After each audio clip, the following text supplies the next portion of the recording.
Tonight on KPVI News Weekend Edition, a man is facing felony charges for allegedly molesting 2 teen girls. And the body of a 2-year-old boy from Oregon has been found. Plus, kids and adults were all part of a hoop camp. You're watching KPVI News at 10. News that works for you. Good evening and thank you for joining us tonight on KPVI News Weekend Edition. I'm Deanne Coffin. Our top story tonight, a man is facing felony charges for allegedly molesting 2 teen girls. East Idaho News reports that 40-year-old Michael Timothy Baker was accused of molesting a teen girl in 2006, but was allowed to plead guilty to misdemeanor battery and spent 30 days in jail. Now he's facing 3 felony charges of lewd conduct with a minor for allegedly molesting 2 young girls in 2017. Now let's head over to East Idaho's chief meteorologist, Doug Iverson, for a quick look at our weather.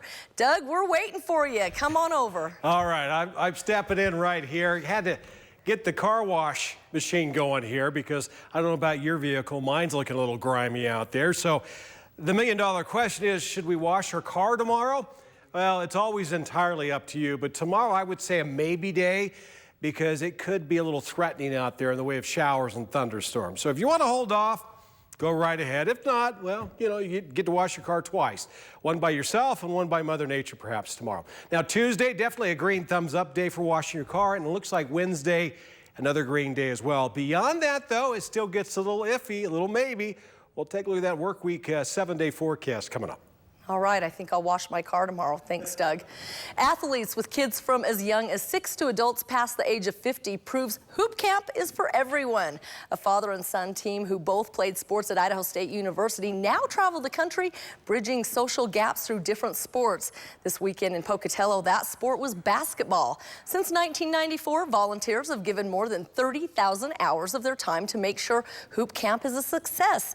Volunteers work with athletes of varying abilities and teach them different basketball skills, but these new skills have a dual purpose. Really has nothing to do about sports. It's all about inclusion, involvement in the community. It's about social awareness. It's about healthy lifestyle and just including those people that are different into our regular mainstream of life. And a local farmer says a labor of love has brought her to the farmer's market for decades. Hearts has been bringing their fruits and vegetables to the Portneuf Valley Farmer's Market for over 20 years. They bring everything from A to Z, including apples, zucchinis, lettuce, carrots, beets, raspberries, and strawberries. They say it's a lot of hard work and you don't really get paid for all the time and effort, but the results are worth it. You know, the first taste of peas, the first raspberry, the first tomato, the first ear of corn, oh my goodness, it's just like, wow, you've never had it before and it tastes so good, and I love that every year. They also bring baked goods to the market, and she says it's been a great part-time job to be able to spend more time with her kids over the years. And police say the body of a missing 2-year-old boy has been discovered in Montana 4 days after the boy's parents died of an apparent murder-suicide. Montana authorities reported finding 2-year-old Aiden Salcido today in the same area where his parents were found dead Wednesday. However, a positive ID of the body has not been made and an autopsy has been scheduled. The boy was last seen in June with his parents at a Walmart in Oregon. Felony burglary warrants had been issued for the boy's parents, Daniel Salcido and Hannah Janik, on Wednesday. The couple led police on a car chase in Montana, and when they finally found the car, both the mother and father were dead while the little boy was missing.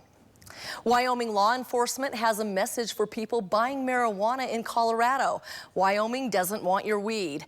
Big festivals and some of the nation's biggest attractions like Yellowstone National Park bring lots of people to Wyoming from Colorado. But state officials want to remind tourists marijuana is not legal in the state of Wyoming. State authorities say they are concerned about the drug-related car crashes. In June, 9 people were injured in 17 drug-related accidents and 5 people have died in crashes across the state so far this year. Officials admit, however, marijuana is not their biggest problem, and they say they have no plans to stand on the border and check random vehicles. But if you're in their state and they suspect you might be under the influence, law enforcement is going to check it out. Some sort of reasonable suspicion that they may be under the influence of a controlled substance, then that may be carried further into doing more investigation. Just to actively stand at the border and randomly stop people coming north from Colorado. We cannot do that. County officials say they can't track where all of the drugs entering the state are from, but they say a lot of the marijuana is coming from Colorado. And a top White House aide is defending President Trump's tweets. Details coming up. But first, let's send it back over to Doug for another look at our weather. Doug. Thank you there, Deanne. Things are a little warmer out there today. It's definitely sunnier as well. Temperature had a chance to reach the lower 90s in Pocatello. That's a little bit on the toasty side for this time of year. Look how cool it was, though. Last night, this morning at Idle Falls, 46 degrees. Tonight, maybe a little warmer than that. Your forecast is straight ahead. You're watching KPVI News at 10 Weekend. News that works for you. And now Storm Tracker weather with East Idaho's Chief Meteorologist Doug Iverson. A lot quieter on the radar map today versus yesterday. Got a little stormy out there in spots. A few showers and thunderstorms remaining just north of Yellowstone. Not quite as active. We did have some pop-up storms, especially over the highlands and into western Wyoming earlier today. As we zoom out, things are pretty quiet over East Idaho. This is what we're watching for tomorrow. An area of low pressure that will push in some moisture in from the southwest. And as that happens, the clouds will increase throughout the day. We'll start off with some sunshine for your Monday, but it may not end that way. Could get some liquid sunshine late in the day, tomorrow afternoon into tomorrow evening. A chance of showers and thunderstorms out there for all of us. Not just for the mountains and highlands, but right here for the Snake River Plain. So heads up on that. As I said earlier with the car wash tracker, maybe wash your car tomorrow. Entirely up to you. We're at 77 right now in Pocatello and in Idaho Falls and in American Falls and in Chalice. Yeah, it's a popular temperature right now. A little cooler in Salmon, though, at 70 degrees, even cooler up in Dillon, Montana. Good evening to you. Dubois, you're warmer at 70. We're at 69 in Island Park, 10 degrees cooler already in Driggs right now at 59 degrees. Driggs tonight, you'll drop down to about 51. In the 30s overnight in Yellowstone. 39 to be exact, 44 for a low tonight in Island Park. We will stay storm free. Clouds, though, will start to increase late tonight, early tomorrow morning from the southwest. So for Burley and Twin Falls, they're looking at a partly cloudy sky overnight for tonight's sky condition. 59 will be the low in American Falls, 60 expected here at Pocatello. So temperatures a little milder than they were last night. Idaho Falls will stay out of the 40s. We'll stay in the 50s. It's a little better. Yeah, not quite as crispy in the morning as it was out there this morning. Tomorrow's high temperatures in the 80s for the most part. It looks like just one spot on this map that will be in the 90s. That will be down in Malad City at 92. And there's a chance of showers and thunderstorms late in the day, afternoon, evening. A comfortable 74 in Island Park. Soda Springs, you're at 81. Mackey, you'll be right at about 80 in Leadore. You'll be in those comfortable 70s, 77 there. A little warmer in Salmon than it will be in Chalice. Highs in both places, though, in the mid-80s. Emoji tracker, we're smiling in the morning. No storminess in the morning. Yeah, we'll see some sunshine, too. In the afternoon, especially late afternoon, could get a little lumpy out there in the sky, and those lumps could produce some rain. That could take us into the evening with a temperature in the lower 80s. Southeast Idaho Chevy dealer 7-day forecast looking ahead. Back in the heat, Tuesday and Wednesday, we got 90s. Thursday, chance of some storminess. Looks like Idaho Falls, same deal. We're going to see the possibility of some stormy weather tomorrow. And then 90s for your Tuesday and Wednesday as temperatures jump up a bit. Back in the 80s, kind of bobbing up and down. And then we're in for a 90s one next weekend, both Saturday and Sunday. Rexburg 7-day forecast. We got a chance of showers and thunderstorms tomorrow. Hot Tuesday and Wednesday with a chance of stormy weather on Thursday. For the Teton area, we got dry weather Tuesday, Wednesday. Could see some storms on Thursday. We're in the 80s, and those 80s will take us through the weekend. And don't forget the Central Mountains. You could also see some showers and thunderstorms tomorrow. A couple of hot days in between another round, maybe of some storminess on Thursday. Looks like next weekend we're in for a very warm one to hot, I would say, on Sunday with a high of 91. Time to bring out the rain boots, it looks like. Yeah, a little bit at least. But the heat is on. Yeah, the heat is on kind of in between the rain. So. All right. All right, coming up, presidential candidate Bernie Sanders joins a group of Americans with diabetes on a trip across the border. You're watching KPVI News at 10 Weekend. News that works for you. A top White House aide is defending President Trump's tweets about an influential congressman and his Baltimore district. Democrats are again calling the tweets racist. The president faced a similar firestorm after lashing out against 4 congresswomen of color 2 weeks ago. But the president's team says these latest tweets were just a response to the congressman's investigations into the president. NBC's Jennifer Johnson has our story from Washington. Another showdown between President Trump and a member of Congress. The president now attacking the powerful chair of the House Oversight Committee, Congressman Elijah Cummings. The president claiming while Cummings constantly investigates him and Trump's immigration policies, his Baltimore district has become a disgusting rat and rodent-infested mess.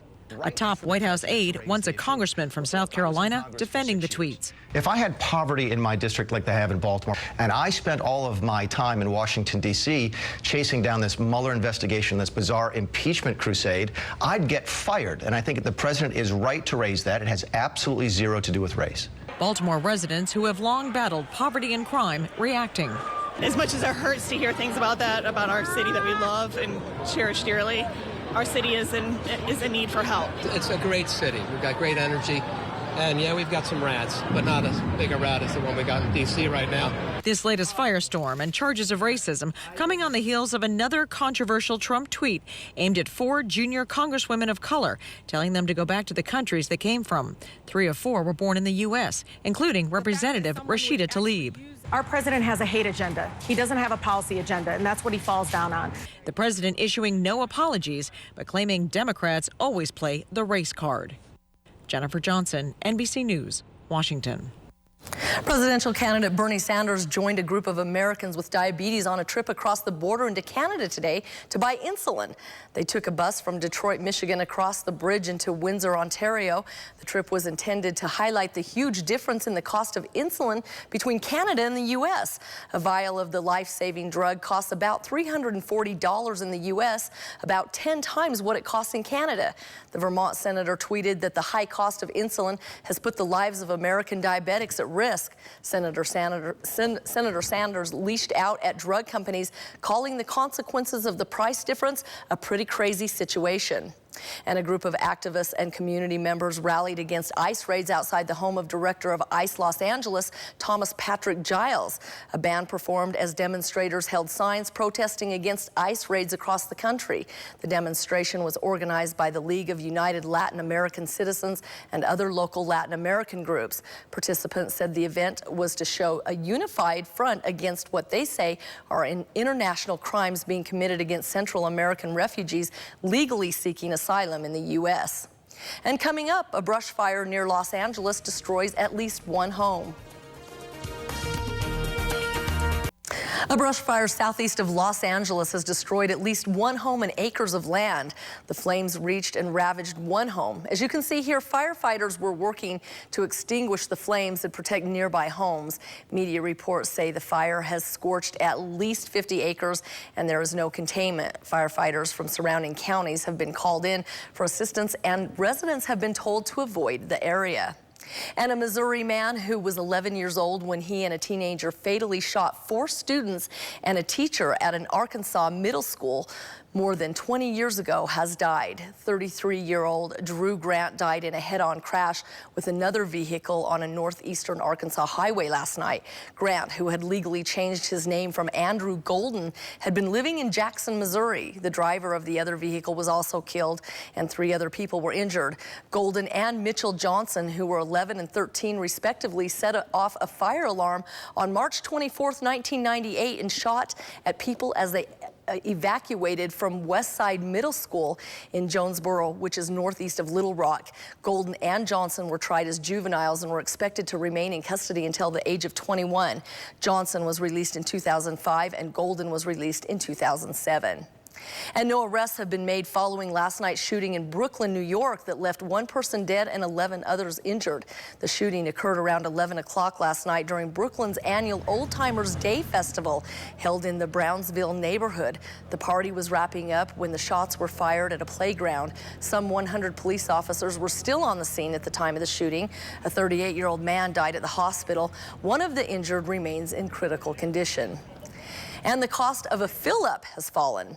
Tribley Lundberg of the Lundberg survey says over the past 2 weeks, the average price of regular grade gas is down 2 cents per gallon. Lower crude oil prices are behind the price drop, according to Lundberg.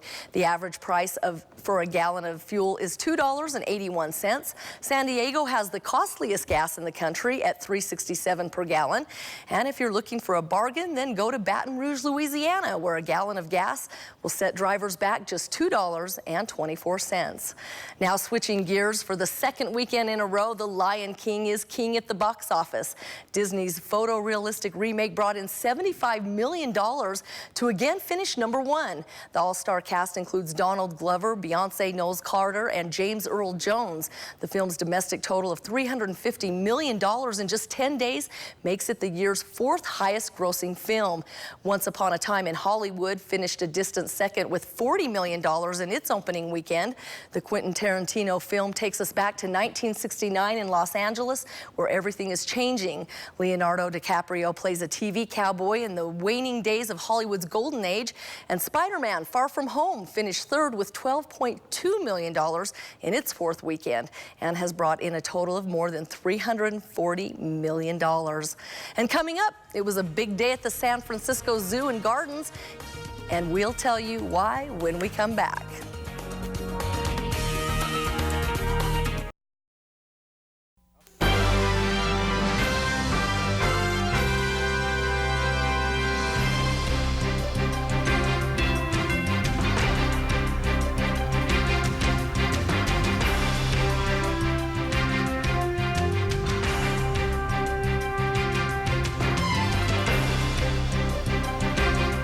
Well, it was a big day at the San Francisco Zoo and Gardens yesterday. 5 10-week-old penguins graduated from fish school. Hundreds of people watched as the penguins marched from their final day of classes. J.P. Spartacus and 3 females named Poppy, Annabelle, and one that's yet to be named successfully waddled their way to their permanent home at the zoo's Penguin Island. The penguins were enrolled in the school when they were only 5 weeks old to learn how to eat whole fish, swim, and socialize with caretakers. Look at those penguin graduates. Typical graduate. Graduates from college or whatever, and look, they go off the deep end. They just go right off the deep end. But then they learn to swim. Typical graduate. So I wonder if they had the fish cake, you know, because usually with a graduation, there's always cake. At least my kind of graduation, there's always cake. Fish, cake, I don't know, but I think we all need to, you know, have a life lesson from those penguins. Yeah, we do. They know it all now. So that's why they were able to just kind of move on. They can move on, march on, and they're cute little animals, that's for sure. All right, KPVI News doesn't stop here. For the latest news, weather, and local updates, download the KPVI News app for your phone or tablet at kpvi.com. Thanks for joining us. We'll see you back here tomorrow. Have a good week.